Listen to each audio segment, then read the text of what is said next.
We'll go ahead and get the CattleFax Trends Plus cow-calf webinar started. First, I want to start off by thanking everyone to take time out of their busy schedules and joining us this evening. We got our first Trends Plus webinar of the year, and we greatly appreciate everyone joining us. We can't do this without our sponsor, Elanco. They've been sponsoring this event for several years now, and we greatly appreciate the partnership we have with them. And because of their sponsorship, this makes this webinar is free to everyone, free to anyone to join. And so we're very thankful for them to continue to support this event. Just a quick introduction. I'm Tanner Ahern. I'm an analyst here at CattleFax. Cover the Southeast region cow-calf and feeder cattle markets, as well as some of our smaller feed yard members in Nebraska. Just a quick rundown on what we're going to cover tonight. Start off with going over our feed grain outlook, some of our thoughts behind that. Then move into the fundamental and price projections for the cattle and beef industry. Just give our thoughts for what we think is going to happen over the next 12 months. And then these next two bullet points, they weren't originally in the agenda when we planned this webinar, but because of the events that have occurred over the last few weeks, we thought this is pretty relevant, pretty important to discuss. So we'll cover the China Phase 1 trade deal, as well as some of the other global markets that we are seeing an influence on today. And then lastly, we'll have a representative from Elanco go over the impact of Rumensin and your stocker cattle, and also in the production beef herd. So to kick things off, we'll start off by going over your feedstuff outlook. Here we're looking at the planted acres for all of your major crops, thrown in corn, soybeans, and all of your wheat. You can see here, because of the record prevent planted acres that we had last year due to the wet spring, it definitely pressured soybean acres to the lowest levels that we'd seen since 2013. But going forward, we do expect all three of these crops to see an increase in acres. You can see we're getting corn up to around 94 million acres. Wheat's fairly steady, but a pretty significant increase in soybeans. So you couple the extra acres that we're expecting to see this year with trendline yield of roughly 178 bushels per acre, and we have a pretty good chance of seeing record production when you specifically look at the corn market. We could see production up to the 15.3 to 15.5 billion bushels. Now on the demand side of the equation, we're seeing expansion across all three of the major protein segments. So that should keep your feed usage, at least steady going into 2020, if not see a higher demand for feed usage. On the ethanol and export side of things, we are seeing demand improve. Your ethanol margins were pretty poor the last 12 months.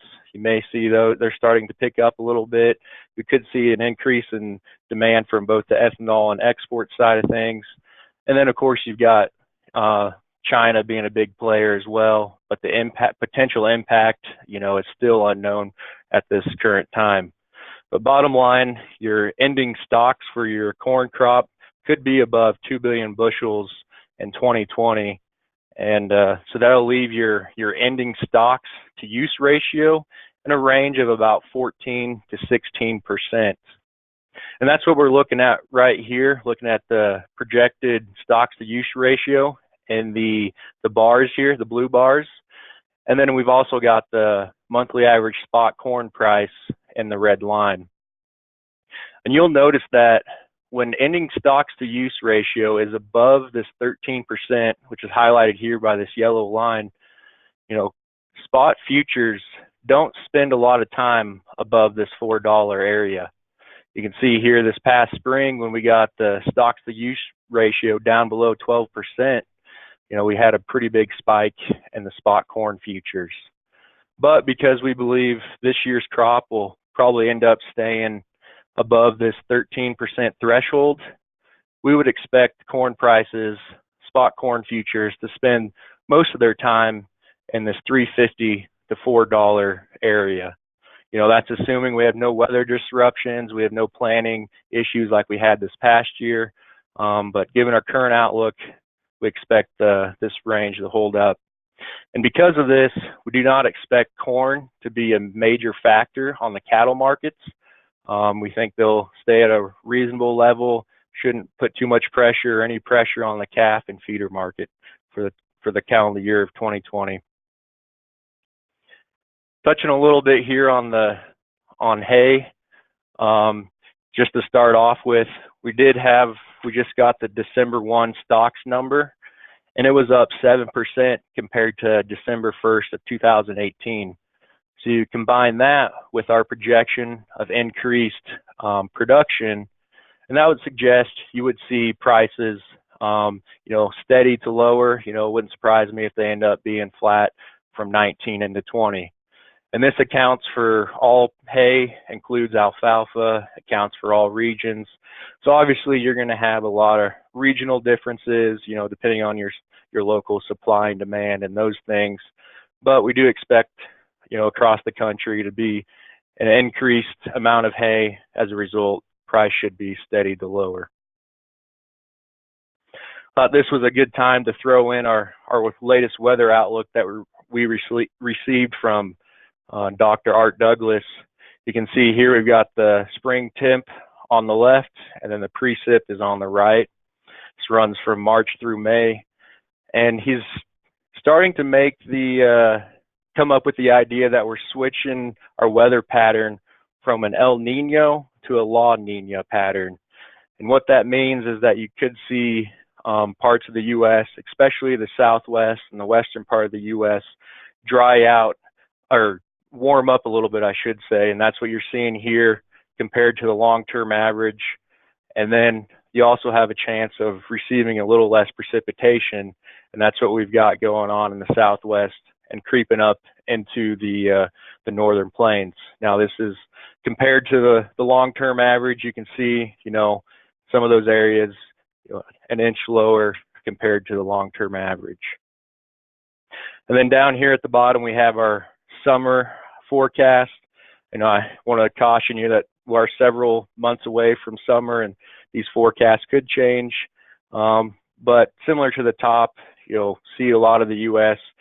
having warmer temperatures and potentially a little bit less precipitation. But when you specifically look at the spring outlook, in a lot of the major corn regions, it looks like it's about average precipitation. So that would suggest that there's a pretty good chance we will not have or may not have any planting complications like we had this past spring. So moving into the cattle discussion, here we're just looking at our U.S. beef cow inventory. And because of the optimal grazing conditions that we had the last several years and profitability, we saw expansion the last 5 years. Our forecasted number for 2020 is basically flat at up 50,000. We think the expansion is essentially over, and going forward, we're probably just going to flatten out and stabilize, assuming we do not have a drought like we had these few years back here. We saw some major liquidation. The reason why we're thinking that we're going to stabilize, if you think about the margins we had in 2019, tighter margins, and other data suggests that the cow herd is pretty much done expanding. Now, regardless of what the USDA reports on Friday in their annual cattle inventory report, whether they say the beef cow number is up 100,000 head, down 100,000 head, our steer and heifer slaughter supply is basically set for 2020. You can see that we've forecasted about a 250,000 head increase, basically up 1%. And one reason we've got to consider that is because obviously we've been expanding the cow herd the last several years. From September to December, we saw placements in feed yards up about 425,000 head compared to that same time period in 2018. We're also on track to see placements be up again in January. So we've got to work through that supply, at least through the first half of the year. Then as we go into late summer and fall, we'll probably see some year-over-year increases in steer and heifer slaughter as well. Now with that increase in steer and heifer slaughter, the leverage component still remains a challenge for the cattle feeding segment. You can, in the blue bars, we have our capacity on a 40-hour work week. In the red line, it's looking at the actual weekly kill. And you can see here, because the red line has been above our capacity, that gives bargaining power and leverage to the packing segment. But if you look at the change from 2019 to 2020, our capacity is increasing about 7,000 head a week. And then you compare that to the actual kill, it's increasing about 5,000 head a week. Now that relationship is different compared to the increases we've seen the last few years. In the last few years, we've seen slaughter increase faster than the capacity. So as a result, maybe leverage is going to start to change trends, go back a little more towards the cattle feeder, but nonetheless, the feeding or the packing segment should still have the upper hand. Just wanted to throw this out here. We aren't seeing an issue with carcass weights right now, but we have started off the year running about 20 pounds above 2019. You can say that 2019 was a little deflated because of the weather impact that we had. It hurt performance, hurt carcass weights a little bit. But going forward, you can see our estimates here in the open squares. They're still about 15 to 20 pounds above 2019. Another reason why we're seeing these weights elevated is we have carried a few cattle into the new year. Following the packing plant fire, we pushed a few cattle back. And also, if you look at the structure of the futures market, we always had a premium out ahead. February live cattle were trading at a higher level than December, and then April was trading at a higher level than February. So your people were going to feed cattle a little longer, feed them to that premium. Now that has changed a little bit in the last week, but as we came into the new year, that was the case. People pushed cattle a little longer. But like I said, it's not an issue right now. We are expecting a 10-pound increase in weights for the annual average, and we'll probably see them stay above a year ago for the first half of the year. But if they continue to stay above 2019 into the fall, that's something we've definitely got to keep an eye on. Could be a price limiting factor as we put more product on the market. So it's on our radar right now, not a problem, but definitely keeping an eye on it. So this is just a slide to quickly summarize the slaughter and production levels for 2020. Like I said, fed slaughter's up 250,000 head, non-fed slaughter up slightly with an increase of 50,000 head. I said a 10-pound increase in carcass weights.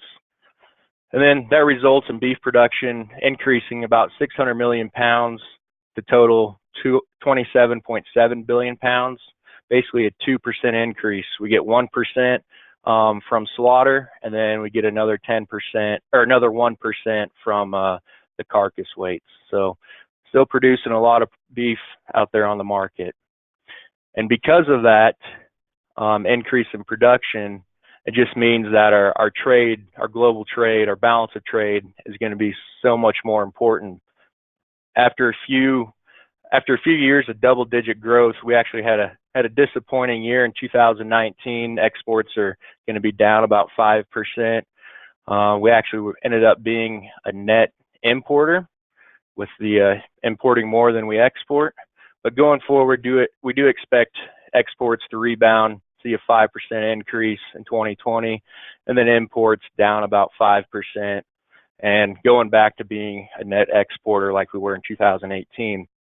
The main reason for that is because we expect to see growth in the Japan market. We've reached a bilateral trade agreement with them that'll bring our tariffs down to the same level as the rest of the CPTPP countries.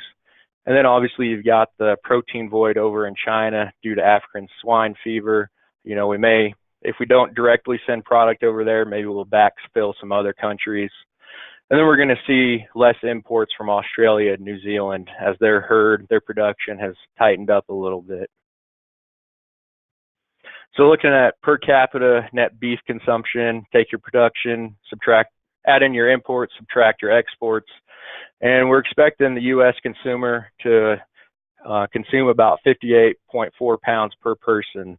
That's an increase of 0.4 of a pound, smaller than what we saw in 2019. And I want you to notice these 7 years that we have circled here. We averaged about 120 in the Fed market that year, or throughout those 7 years. And our per capita consumption forecast for 2020, it is slightly larger, but it's still pretty comparable to those levels. So as we go through the rest of the discussion and get into the price section, keep this in mind, that we are, pretty comparable with these consumption levels and what those price averages were during those 7 years. Looking at production for all three major proteins, like I mentioned, beef up 2.1%. The pork industry, they've expanded their packing capacity about 10% since 2015. Then also their global demand has remained pretty strong, and as a result, that's incentivized producers to keep growing the pig herd, producing more sows, more product. Expect to see about a 2.5% increase in 2020 in production. And then a similar story for the poultry industry. The broiler segment is going to see processing capacity increase about 5 to 6% compared to 2018. And then they're banking on the export market to help them out as well. And as a result, we're going to see plenty of poultry out on the market with a 3.4% growth. So we add all those up. Here in the U.S., we're going to produce about an extra 3 billion pounds of protein, and that's a 2.8% increase. And just for a perspective, from 2015 to 2018, we averaged a 2.7% increase. So from a percentage standpoint, we're right in line with what we've done the last few years, but from an absolute value, because we've expanded all three proteins, it's pretty big increase. So just like on the beef side, because we're producing more, the global trade becomes even more important. You can see our forecast. If you roll up all three of those proteins, we're going to export about 19 billion pounds, or taking 46 pounds per person off the domestic market. We've got pork increasing about 15%, see double-digit growth there. And the broilers, they're going to expect them to increase about 8%. China recently lifted a ban on U.S. Poultry products. So as a result, we expect to see some growth in that market specifically. So looking at total red meat and poultry consumption here in the U.S., we do continue to see increasing supplies. That's not favorable to prices, but we are seeing a slower rate of increase. 2020 we're expecting 1.8 pounds compared to a 4-pound increase that we saw in 2019. So basically, we're going to end up consuming just shy of 223 pounds per person. Still plenty of product out there on the U.S. market. Touching a little bit on the demand side of things, we've got plenty of product out there that we're going to have to consume. That means demand's going to have to perform exceptionally well to make sure prices don't become too pressured. They aren't burdened by the extra supply. And domestically, U.S. demand has performed extremely well, whereas I showed earlier the U.S. exports, especially on the beef side, have been a bit disappointing the last 12 months. But going forward, we expect demand to continue this steep trend that we've been in since the recession lows. This is looking at your wholesale beef demand, taking into account your export demand, as well as domestically, both your retailers and your food services. And if you take out the cycle highs that we saw, the blow off top here, you could make the argument that 2020 is expected to be basically tied for the best demand that we've seen since the recession time period. And then also you could even make the case that it could easily be best excluding these 2 years. You could make the case that last year maybe demand's a little inflated because of the packing plant fire that we saw last summer. We saw a very significant rally in the beef cutout. Prices rose extremely fast. That probably elevated this demand bar a little bit. But nonetheless, we do expect demand to continue to perform. We expect global demand to kind of rebound, pick up the pace a little bit, pick up some of the slack that since it's been disappointing. So with the supply and demand, we'll start to discuss a little bit about the prices going forward. Even though we do have increasing supply, the demand and inflation is going to override that. We expect the composite cutout or your box beef price to actually increase a few dollars in 2020 compared to 2019. And if you just look at what we've done the last couple decades, there's only 4 years that we've seen a $2 or more drop in the cutout. 2 of those years, in 02 and 09, were due to recessions, and then 15 and 16 were when we came off the cycle highs. So just by looking at that alone, that would say that your odds are pretty good that you're going to see a higher value in the cutout. So I touched a little bit on the leverage discussion as we went through the fed slaughter when I showed the capacity and what we're going to kill on a 40-hour work week. And this is how we measure that leverage component. It's taking the fed cattle price as a percent of the composite beef cutout, and then you take that, you subtract out your drop credit when you do that as well. And you can see here, we're actually expecting a trend change to occur compared to what we've seen since 2014. Basically, we're not, still far away from the levels we saw, the decade prior, but we do think the lows are in for the leverage measurement and starting to get that side of things figured out. So if you take the 222 cutout that we have forecasted for this year, take that times 50%, that gives you 111. Add back $9 for your drop credit or hide and offal. That gives you a 120 average for the Fed market for 2020. When you look at this chart here, we've been in a pretty consistent trading range for the last few years. We've got strong resistance up here at the 130 level, and then we've got good support in the 105, 106 to 110 area. This blow off top here that we had in 2017 was when Walmart rolled out their upper 2/3 choice beef program. We got a little cheap here last fall because of the packing plant fire. So if we continue to see the same trading range, we'd expect fed cattle prices this year, to peak in the upper 120s and then have risk to the 106 to 110 area this summer. And as this is looking at the fed cattle profit and loss on a cash-to-cash basis, you'll notice that the last couple of months, the cattle feeder has been making about plus or minus $50 a head on average. Now, and as we go through the rest of the first quarter, if we meet our projections, those cattle feeders should continue to stay profitable, and then maybe even go further into this part of the second quarter as well. May see positive margins there.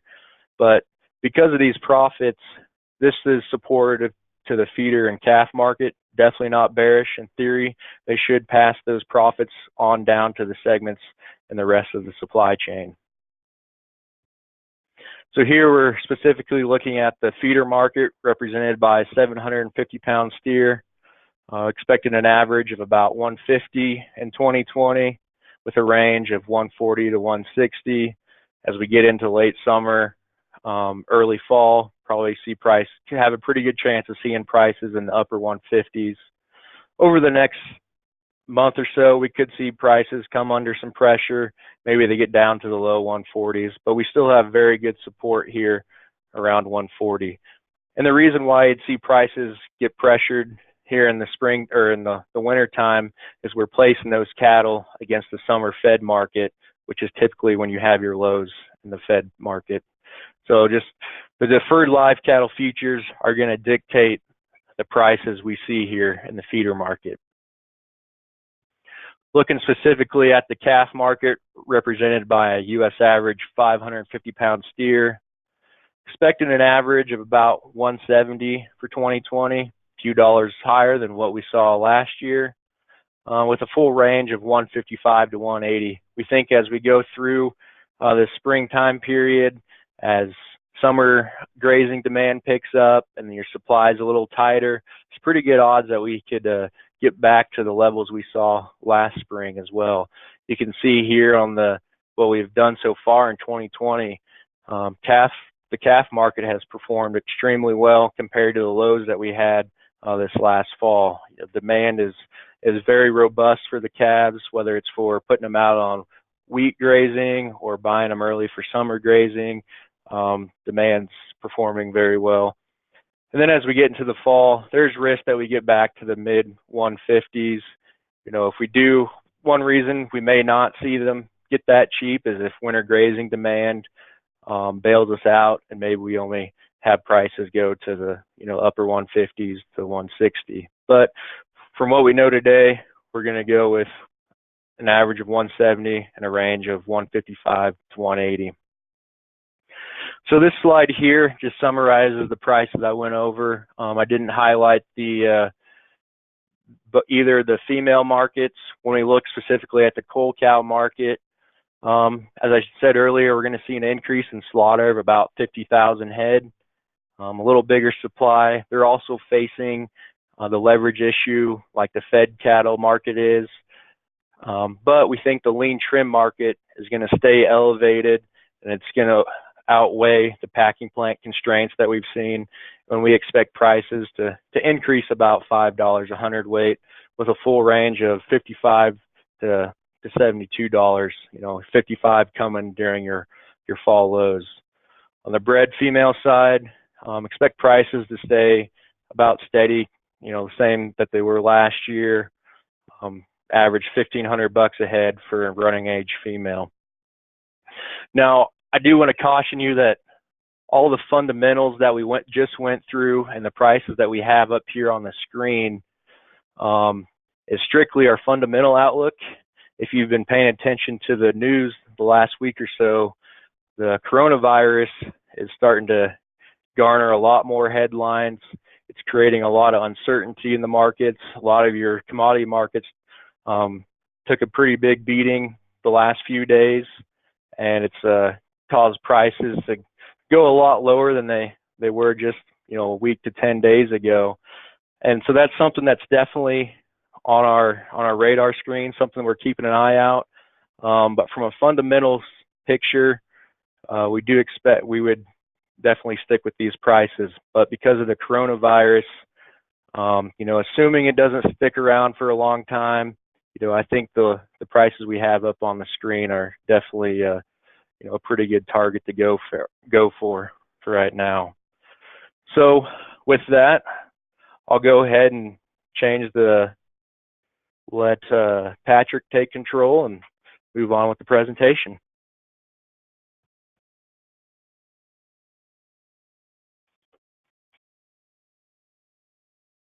All right, well, thanks again, everyone. Appreciate you taking your time to be with us here this evening.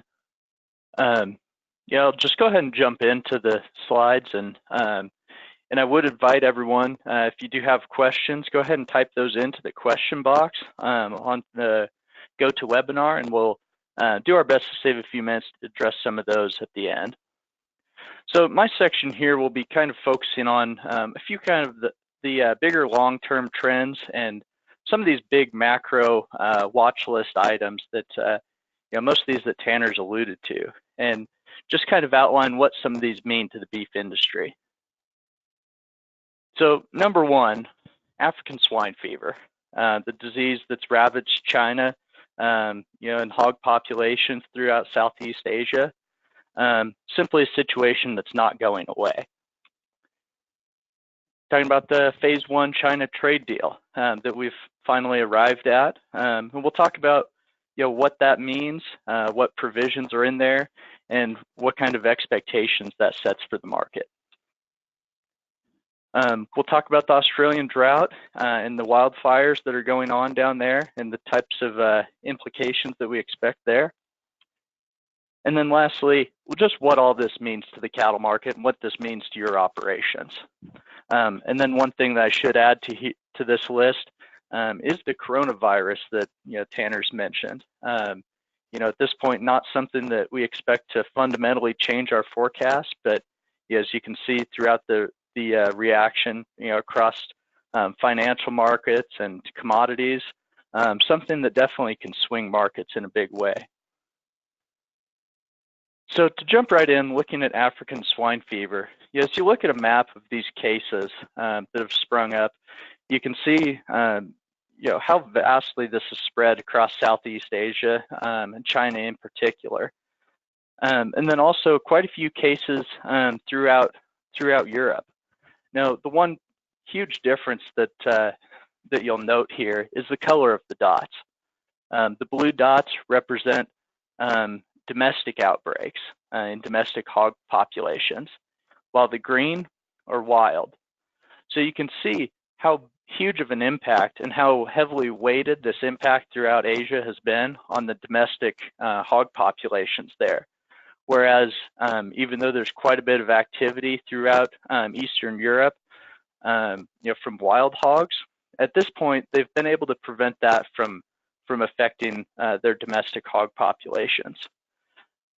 And you can, and we'll talk about the type of impact that all these cases of domestic hog outbreaks of African swine fever have had in China. Now, quick to note, obviously no color here through the Americas and North America in particular. Now, that's not to rule out that something could happen here, but something that we'll definitely continue to need to monitor.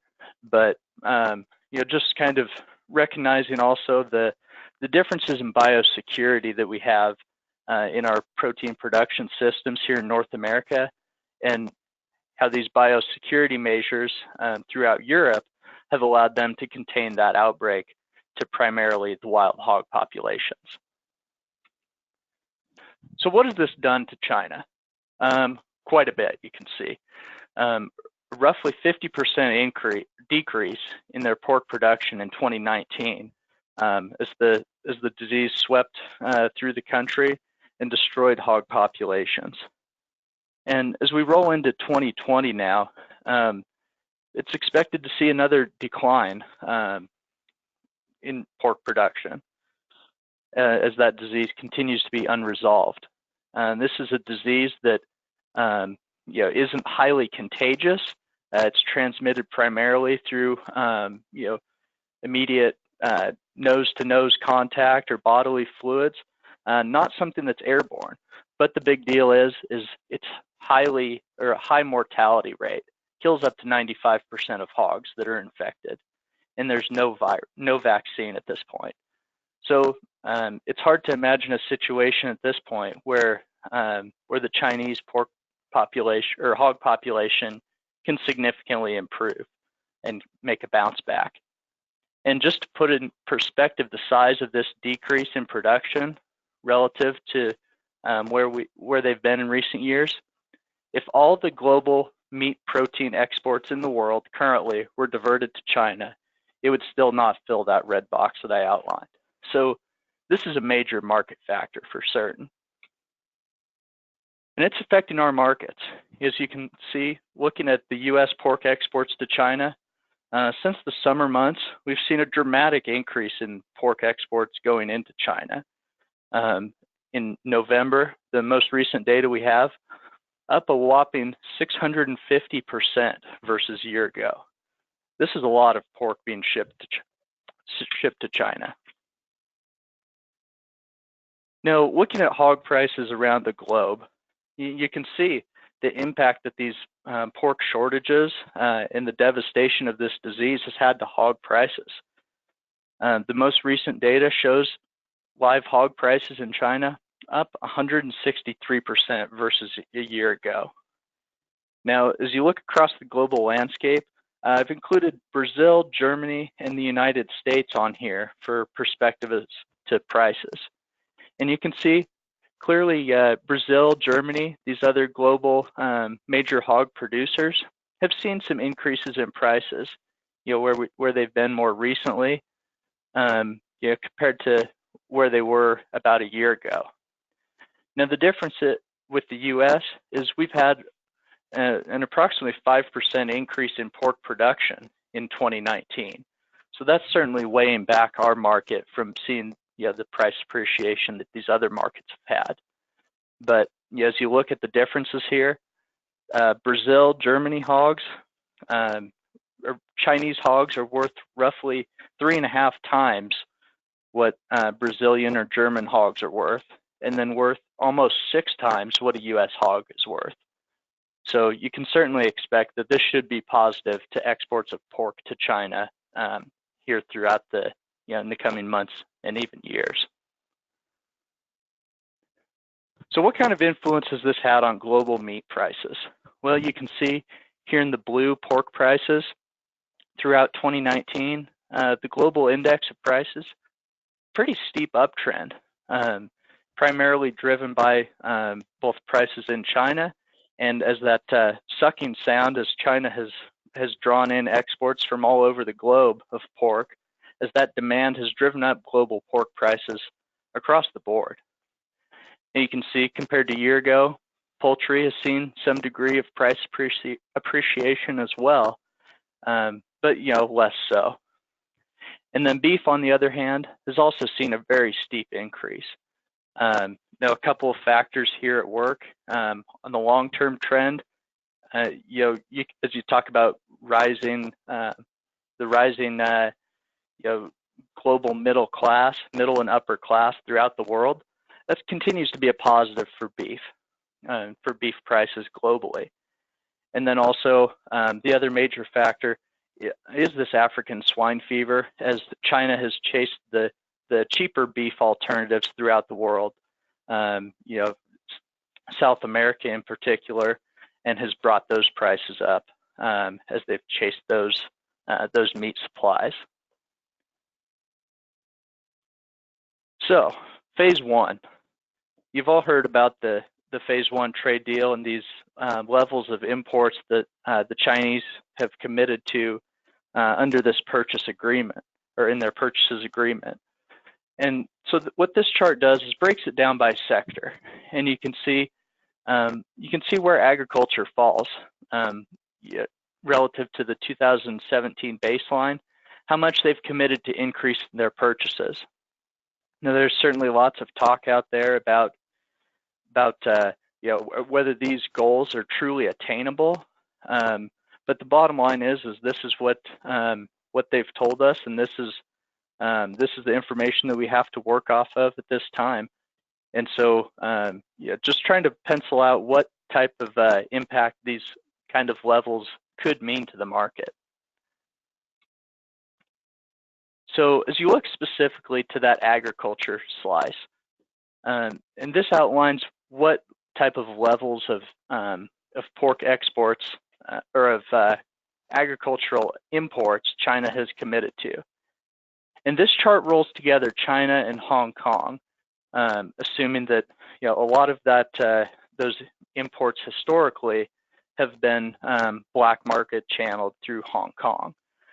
And so you can see where that these increases that they've committed to would push it to unseen levels. Now, specifically to beef, as we look through the key points in the agreement, pretty favorable as the wording would suggest. First of all, hormones are allowed pursuant to Codex maximum residue levels. So significant achievement there that they've moved away from zero tolerance of hormones and accepting our production practices.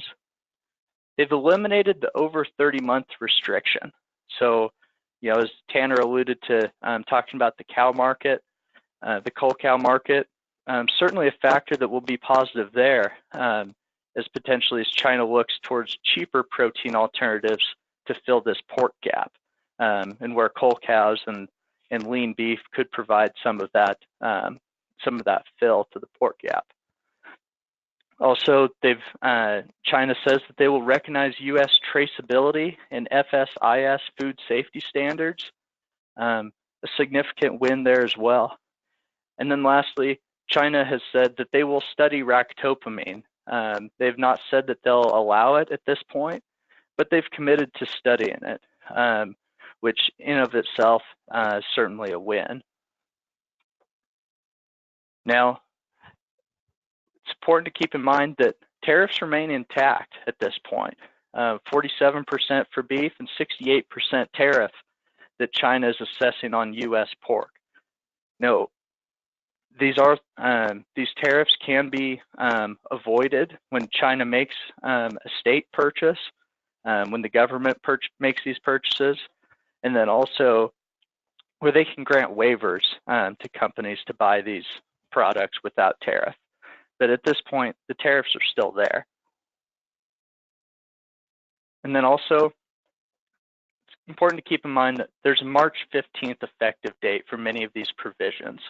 When it was signed on January 15th, the agreement went into effect, or had a 30-day horizon to go into effect, and then China had 30 days beyond that to get into compliance and to begin a lot of these provisions.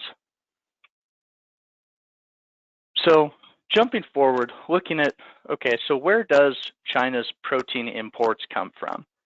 And this rolls together beef, pork, and broiler imports and compares all the other countries that China buys meat protein from and the US.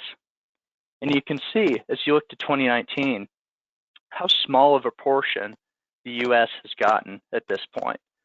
The trade wars, certainly a big factor here, as the government discourages purchases from the U.S., let alone the steep tariff rates that we saw. It's important to recognize that we have a lot of an uphill battle ahead of us in terms of gaining market share, developing these supply chains, and those things take time to develop.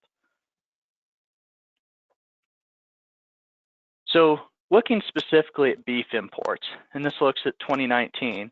So where did China's beef imports come from? Well, you can see 3 of the major players, South America, and then the other major 2, Australia and New Zealand, the land down under. So, and then where does the U.S. stand? Well, barely at this point, even behind Costa Rica. So it's important to recognize also that the bulk of China is a price-sensitive market. They will chase global protein, but just important to recognize that these South American players, lower cost producers, will continue to have a price advantage. And then we'll look more specifically at Australia and New Zealand. So you've all heard about the fires in Australia that have been grabbing news headlines. And it's important to recognize that even before that was going on, that there's been an extreme drought that Australia's been dealing with for years at this point. And that's had a significant impact on their cattle inventory as you look at 2019 versus 2018. And cattle slaughter is still running high here to start 2020. So that suggests that they'll continue to drain down that cattle inventory. Now, on the beef production side, as slaughter was increasing and the herd was declining, we saw an increase in beef production. But as we roll forward, and as you get so deep into their cattle inventory, there is only so much beef that can be produced without continuing to liquidate that herd. So we should see reduced beef production out of Australia. Now, at this point, this drought will be a greater driver of beef supplies than the fires. And just a few statistics around the fires. Certainly a terrible, terrible situation for those in those regions and impacted. But at this point, our friends at Meat and Livestock Australia estimate a fairly small proportion of cattle actually live in those fires or those fire-affected regions, with less than 1% losses due to the fires.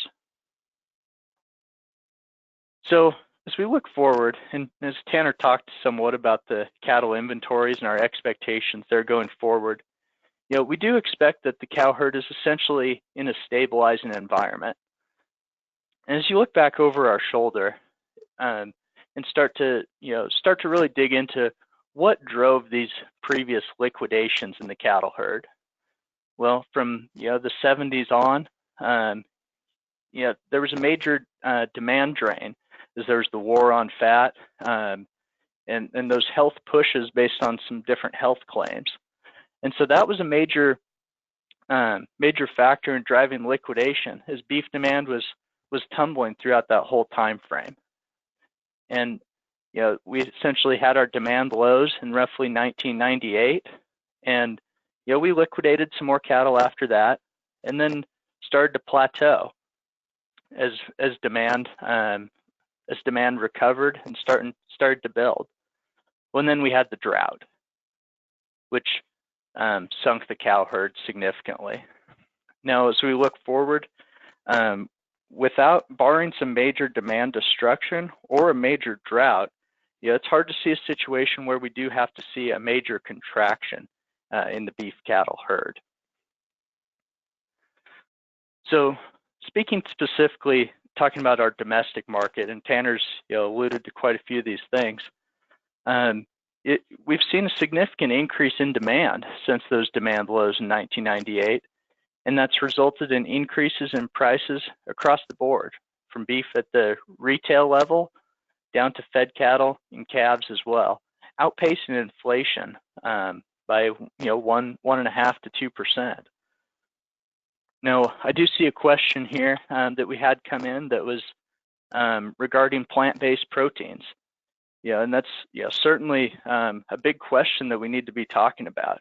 Now, here in the short term, we don't see any impact of those alternatives, as there's simply just not enough market share that they're taking to impact beef in a significant way.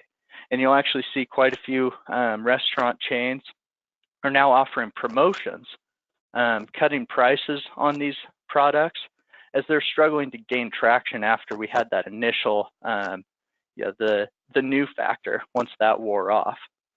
But as we look longer term, that will be an issue that we'll continue to have to watch. And I think that's where it's really important that we as an industry continue to tell our nutrition story and hold ourselves accountable to continuing to increase the nutrition of the product that we offer. And then the same goes with sustainability, potentially even more important as you talk about things that really drive consumer behavior and the important trends right now, and likely a trend that's not going away. So at this point, we do have a healthy consumer, and also we continue to build a higher and higher quality product, which will be supportive to beef demand and will be supportive of this trend, this increasing trend of demand to continue to take place as we continue to make a higher quality product that the consumer loves and enjoys, and as we continue to grow the broader economy, incomes are rising, unemployment's low, factors that continue to be favorable for beef. So Tanner already mentioned prices, but again, talking about the long-term picture of these prices, as we talk about a stabilizing cow herd here in the next several years, and demand both globally and domestically continuing to grow, that will obviously be supportive to price. Now, as you can see here, our forecast for 2020, for the most part, modestly higher than 2019. Now, specific to calves, many cow-calf producers, these are annual averages. So as Tanner talked about, one $175 for a 550 weight steer calf is our forecast for 2020. So as we look specifically what that means to many cow-calf producers who are predominantly selling based on a delivered price in the fall, I went back and pulled a few averages for prices during that October-November timeframe. So as we look back, the cycle lows in 16, we firmly believe, again, barring some major event, are behind us in terms of price. So this 132, we don't see us going back there. Yeah, and then as Tanner alluded to, we think that this mid 150s range should be really, really strong support as we look towards next fall's calf run.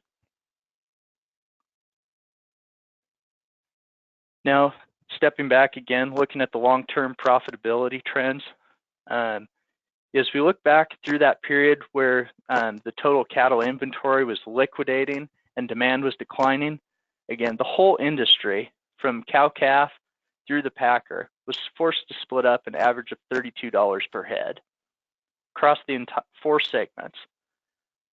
Now, as we've transitioned into this era of growing demand, we've seen that demand growth at work, boosting profitability across the board, averaging $239 per head across the 4 segments since the demand lows. So again, as we continue to develop that demand, we should expect that profitability across the industry continues to be available, and profit opportunities continue to exist. So to summarize, ASF, major market disruptor, and this massive global need for protein will continue to impact protein markets and the U.S. cattle industry for years. Again, China is a wild card. At this point, the situation looks very favorable based on the Phase 1 trade agreement. And as these things, if they do come to fruition, it could certainly be very favorable to beef over the next 3 to 5 years. And especially as we think about Australian production being restrained by the liquidation that they've seen there. And we will, again, need to keep an eye on the coronavirus. Not something that's fundamentally impacted markets at this point, more just the psychology affecting, again, the financial markets and commodity futures markets, but no fundamental impact at this point. Again, exports, tremendous opportunity that they present the U.S. beef industry. Yeah, but also recognizing that with exports comes more uncertainty, risk and reward opportunity, and the uncertainty associated with that. Strong domestic demand continues, growing consumer incomes, healthy consumer, stock market continues to trend higher. Yeah, and that will continue to be supportive. And as mentioned, prices should be well supported despite these record production and consumption levels. And again, just trying to keep in mind that that this market's really transitioned from a supply-driven market to a demand-driven market, as we've continued to answer what that consumer wants, rather than just we produce beef and hope that somebody buys it. As we continue to focus on demand, that profitability across the industry should continue to be generally favorable. All right, and with that, I will pass it over to Dr. White.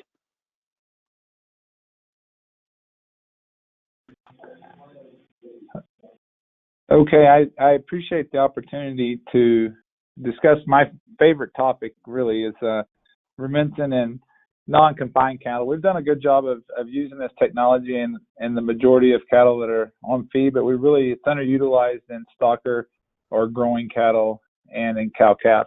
So really have 3 goals. I want to talk to you about how Rumensin works.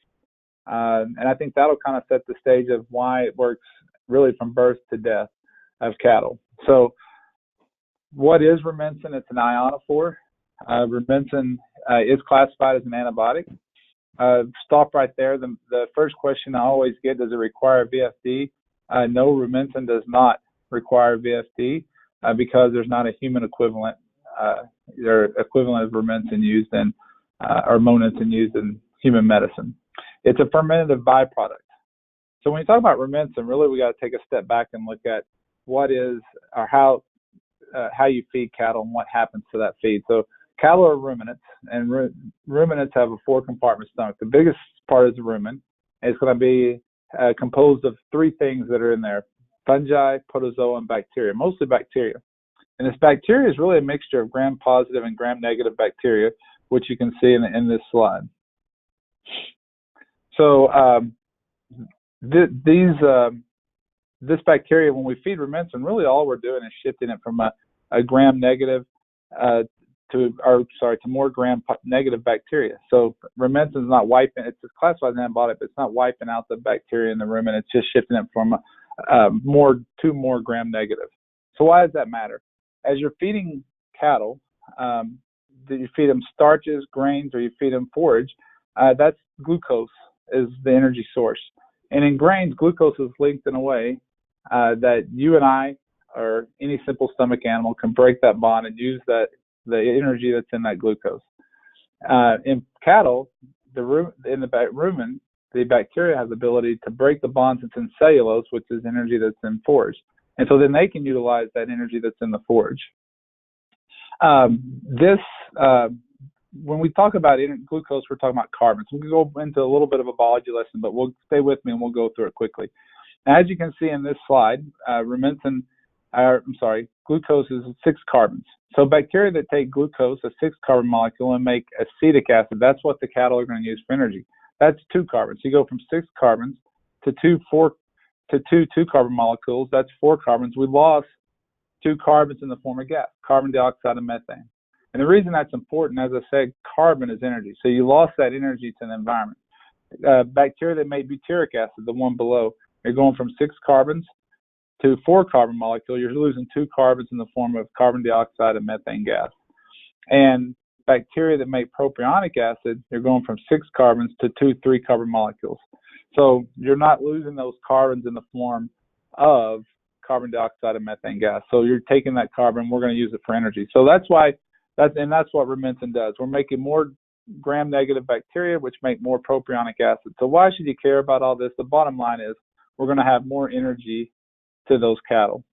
So real quick summary, you feed Rumensin, you get more gram-negative bacteria. They make a form of energy called propionic acid that you don't lose the carbon in the environment. You take that carbon, use it for energy. So that's why really in feedlot diets, dairy cattle diets, in cow-calf diets, it's going to get more energy out of whatever you're feeding that ruminant. So going back to stocker cattle, I'm going to stop here. I know a lot of this, and across the U.S., different parts of the U.S., they don't use the term stocker cattle, but we're really talking about growing cattle. And I've had a producer say, I don't raise stocker cattle, but ask them, well, how long do you hang on to your cattle? Well, I hang on to them after I wean them for about 60 days. Well, that's really what we're talking about here is cattle that are weaned and growing. And the bottom line is the benefit of Rumensin in these cattle is you get an extra 0.2 pounds per head per day. So that extra 0.2 pounds, what does that mean? That means every 5 days you get an extra pound of gain. Over 100 days, as this slide shows, you're going to get an extra 20 pounds. And I wish I had time to take you through the studies, and I don't. But we have lots of studies that we've put together and summarized. It doesn't matter if those cattle are on dead grass in the winter, on forage, hay, or green grass, and whatever the forage that these cattle are eating, they're going to get an extra 0.2 pounds a day. That's very consistent in literature. And so what is that extra? So 20 pounds, hopefully, as you just heard, that's going to be worth an extra $30. What did that $30 cost you? About 2 cents per head per day. So 100 days, you're going to get it. You're going to spend about $2. So you give us $2, you get an extra $30, hopefully, and growth an extra 20 pounds. Very few things we do in our industry that gives you that kind of benefit. So an extra 0.2 pounds a day in growing cattle, over 100 days, that's an extra 20 pounds, or every 5 days you get a pound. Again, that's regardless of what type of forage these growing calves are on. So moving to mature beef cows, the benefits of Rumensin in mature beef cows is similar to feedlot cattle. You're going to get an improvement in feed efficiency. So this is a study where we took cattle and we fed them 0, 50, or 200 milligrams. 50 and 200 milligrams are on label. And so they were fed either, we'll call the zero, no Rumensin, 100%. Okay, they were offered 100%. If they were fed 50 milligrams, they were fed 5% less feed. If they were fed 200 milligrams, they were fed 10% less feed. And as you can see, the cattle performed evenly. The calves performed similarly as well. And there's been other studies that have documented this as well. So you get an extra, for 200 milligrams, you get an extra 10% in feed savings. At today's hay prices that you just heard about, you're going to be between $22 and $25 per head per day savings. Another thing that Rumensin is going to do is it's going to increase average daily gain. And there's some studies that show an improvement in body condition score as well. So you increase average daily gain, increase body condition score, and they're going to do just as well on 10% less feed if you're feeding 200 milligrams. So what does that mean to you? If you look at hay prices, they're on the bottom on the x-axis, and then we have supplement prices below that. So at $110 hay, at $280 supplement, that's going to be about a $22 return in feed savings. That doesn't include the improvement in average daily gain that we just talked about. Okay, so again, what does this cost you? It's going to cost you about $2. So again, very few things we do in our industry that gives you that kind of benefit. Also, don't forget Rumensin does control coccidiosis as well. So we're going to control coccidiosis, improve average daily gain, and we're going to get these benefits that are associated with feed savings. So the last thing I want to cover in our short time together is a project. So one of the questions we get is, how do we feed Rumensin to our cows? I like that $22 savings in feed. I want to prevent coccidiosis. How can I get that benefit? And so there's lots of different ways. I always tell producers I work with your feed company, who you're about, or your nutritionist, and they can help you find a way to get it. So there's minerals. Certainly if you're feeding cake, I used to make a lot of cake with Rumensin in it. Or if you're feeding a TMR, to me a TMR is no brainer because you get that benefit of 10% feed savings or improvement in feed efficiency. So we did a project where we looked at kind of a unique way to get Rumensin to cows. So the objective was to evaluate accuracy and consistency of a delivery of liquid Rumensin in processed hay bales. So our hypothesis was that we're going to use a spray device, and as we're processing this hay, it's going to spray the liquid supplement on the hay. And then we wanted to see if we're doing that, are we getting an on-label dose to those cows? So here's a picture of what the apparatus we use. It's attached to a bale king, but this is going to bust the hay, as you can see in the picture on the right, lay it in a windrow, and it's a liquid spray that you can see the tank attached. It's spraying on that windrow as it's being laid out. And the one thing I liked about this, as I went along the windrow and I grabbed handfuls of hay, I could see that liquid there. Okay, so we evaluated this at different times of the year. We did it in North Dakota. We want to evaluate it below zero, and we certainly accomplished that. We did it in December, February, and April. I took the April time. Some of the other TCs, unfortunately, were out there working in below zero weather, and really we got equal good application throughout different times of the year. We basically cut what you would think kind of a bunk space for cows, and we evaluated the Rumensin in that bunk space. And we did it at 25, 50, and 75% of the windrow. Don't have this time to share a lot of the data with you, but very briefly, real quickly, first off, it's safe. We had no issues with toxicity at all, evenly distributed throughout that windrow. 94% of the samples in this study, they were on label at between 50 and 200 milligrams per head per day. And, again, we took just kind of a bunk space. We all know when cows eat that windrow, they're moving along. And so we feel very confident, number one, it's safe. Number two, you can get an on-label delivery. So I'd say reach out to your Elanco sales rep, and we can help you get in touch with people if you're interested in delivering Rumensin this way to your cows. Very quickly, I want to just summarize Rumensin. It's the only ionophore approved for use in mature beef cows. We saw that extra 0.2 of a pound a day. Every 5 days, you would get a pound, 20 pounds over 100 days. In mature cows, it improves feed efficiency, which it helped, and we saw kind of the 22 pounds feed savings because you have a 5 to 10% less feed. They maintain performance, and they maintain the calves do as well. Prevent and control coccidiosis, don't forget that. And real quickly, we didn't have time to touch on it, but heifers are basically growing cattle. So you're going to increase weight gain. What does that do? That decreases days to your first estrus. So a great product to put in your replacement heifers as well. So I appreciate the opportunity to have this discussion. And again, would love to talk with anyone more about Rumensin and cows. And I will turn it back over now to our organizer.